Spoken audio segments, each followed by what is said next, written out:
Hey guys, want to bring you another NBA video of tonight's NBA draft and my initial thoughts and um, what surprised and what some important notes that most people are probably going to be talking about.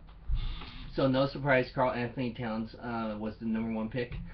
I think the first shock of the night was going to be the Lakers, and that was true. They picked D'Angelo Russell out of Ohio State, and it's not a bad pick or anything, but you had Jahlil Okafor available, and the Lakers has a long history of promising big men, so it was kind of surprising that they passed up on big men. Now, the only reason why I think they went with this route is that there's not too many point guards available and potential superstars like D'Angelo Russell that's ready to play. I mean, Jahlil Okafor is ready to play too, but he is an instant offensive threat. But if you look at what the Lakers might be considering and thinking, that there's so many free agents, free agent big men, that they could probably try to get one of them. They got an option of LaMarcus Aldridge, Kevin Love, Marc Gasol. Doubt he will leave though. Let's see who else that Greg Monroe. So you got at least 4 or 5 quality big men that you could choose from to go after. I know you could have got Jahlil Okafor, but if you got a young point guard with Kobe Bryant, then you got Julius Randle, that you don't lose anything. Then you got Clarkson. So then you got the Lakers probably rebuilding as long as they could get that big key free agent this offseason that's a big man to help them. So that's not a bad move as long as they could get that big man like they wanted. Because if Jahlil Okafor pans out, then it's going to look really bad. So it's going to be interesting. 76ers, I guess Sam Hinkie, the old saying of you gotta draft the best player on the board. Well, they did. Okafor was by far the best player left, because most consensus had him as the number 2 best player, and obviously he dropped. So that's where we thought there could be some trades, but that didn't happen. Surprisingly, there wasn't too many trades that we thought was going to happen.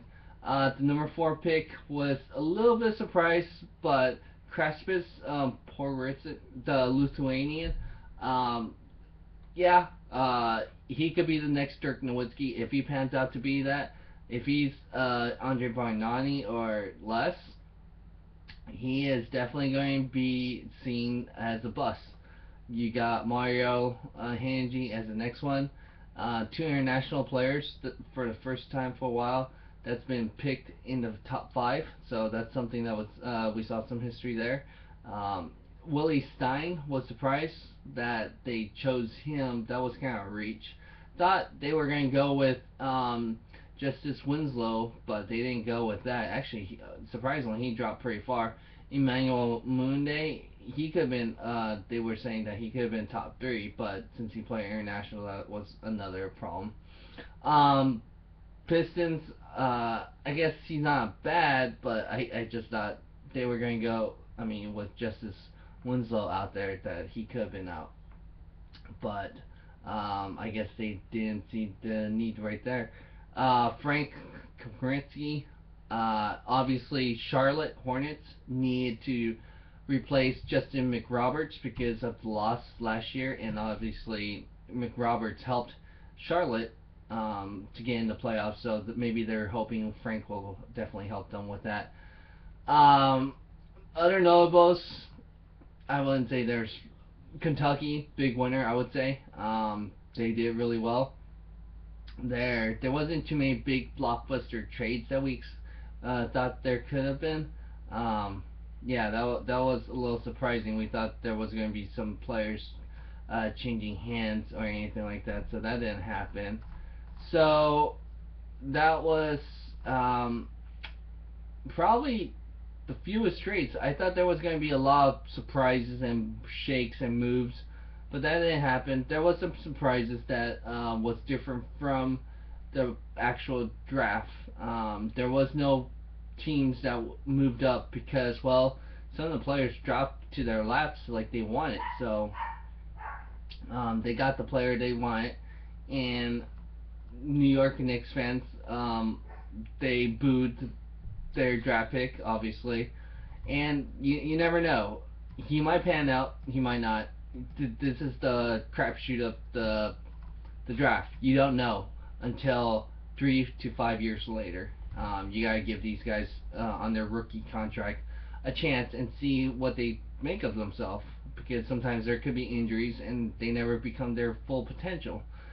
So the whole DeMarcus Cousins dilemma could have made that reason why they had to probably go with Willie Stein, just in case they need to replace with a center. So, because it sounds like Cousins could be on his way out, or George Karl. So that's another headline that we were following that evening. So, again, go ahead and like, share, comment, subscribe on what you thought of tonight's NBA draft. Thought it was kind of a little lackluster, not enough trades or like what we were hearing in any of those blockbuster moves. So I think free agency is going to be a lot more interesting next week. So go ahead, again, like, share, comment, subscribe to support our channel. Thanks.